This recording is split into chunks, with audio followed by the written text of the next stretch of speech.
કાળા માણસને કહે કે તું કોણ છો? તો કે હું કલિયુગ છું. સતયુગ પૂરો થયો, ત્રેતાયુગ પૂરો થયો, દ્વાપર યુગ પૂરો થયો, અને જેવી કૃષ્ણએ વિદાય લીધી આ પૃથ્વી ઉપરથી, એટલે મારો પ્રભાવ વધી ગયો હશે. મેં કલિયુગ હું. તો રાજા પરીક્ષિત કહે કે આપ મારા રાજ્યમાં ક્યાંય પણ પ્રવેશ કરી શકો નહીં. કલિયુગ કેવા લાગ્યો મહારાજ? જ્યાં જઈએ ત્યાં આપ ચક્રવર્તી રાજા છો, આપનો વિશાળ રાજ છે, તો મને કાંઈક રહેવાની જગ્યા આપો જ્યાં હું શાંતિથી રહી શકું. એટલે પરીક્ષિત મહારાજે કલિયુગને 3 જગ્યા આપી. કેટલી? 3 જગ્યા. પહેલી જગ્યા આપી જ્યાં જુગાર રમાતો હોય. કલિયુગને કીધું કે ત્યાં જઈને તારે બેસવું. આપણા ગુજરાતીમાં કહેવત છે ને કે હાયરો જુગારી બમણો રમે.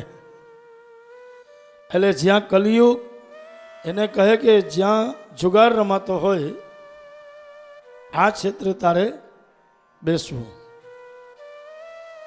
બીજું, ન પીવાની વસ્તુ પીવાતી હોય. અમુક વસ્તુ છે એ આપણાથી પીવાતી નથી, જે આપણે બદનામ કરે. આવી વસ્તુ આપણાથી પીવાતી નથી. મદિરા પાન આપણાથી થતું નથી.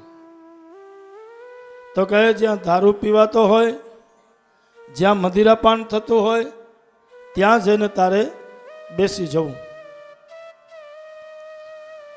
ભલે આપણે પીએ કે ન પીએ, પણ એવી જગ્યાએથી બહાર નીકળી એટલે દાગ તો લાગે છે. આપણા ગુજરાતીમાં કહેવત છે ને કે કોલસાની કાનમાં હાથ નાખો એટલે હાથ કાળા થાય ને થાય. એમ અમુક જગ્યા એવી છે બદનામની કે અહીંયાથી તમે બહાર નીકળો એટલે છાટા ઉડે ને ઉડે. આ કલિયુગનો પ્રભાવ છે.